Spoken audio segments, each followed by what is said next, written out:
Yes, ready, start.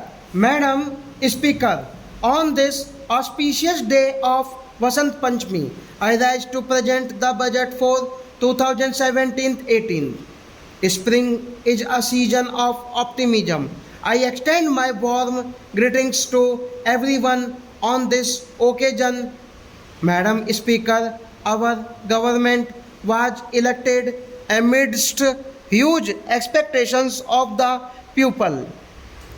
The underlying theme of countless expectations was good governance. The expectations included burning issues like inflation and price rise, corruption in day to day transactions, and crony capitalism.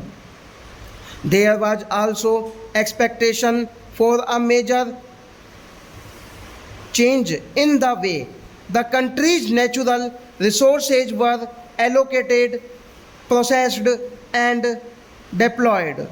In the last 2.5 years, it has been our mission to bring a transformative shift in the way our country is governed.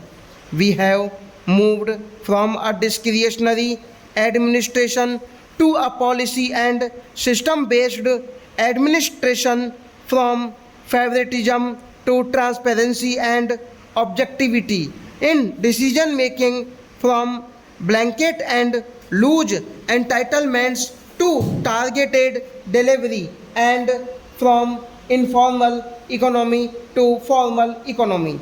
Inflation, which was in double digits, has been controlled. Sluggish growth has been replaced by high growth, and a massive war against black money has been launched.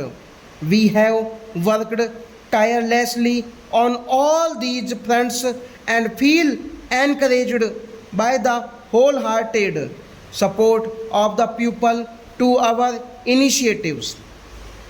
The government is now to express our gratitude to the people of India for their strong support.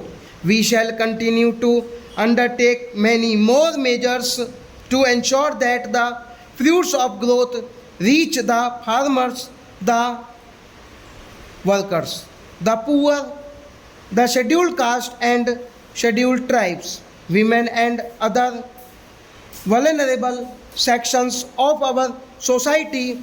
Our focus will be on energizing our youth to reap the benefits of growth and employment. Madam Speaker, I am presenting this budget when the world economy faces considerable uncertainty in the aftermath of major economic and political developments during the last 1 year. Nevertheless, the International Monetary Fund estimates that world GDP will now by 3.0 in 2016 and 3.4% in 2017. The advanced economies are expected to increase their growth from 1.6% to 1.9%, and the emerging economies from 4.1% to 4.5%. As per current indications, macroeconomic policy is expected to be more expansionary in certain large economies of the world. Stop.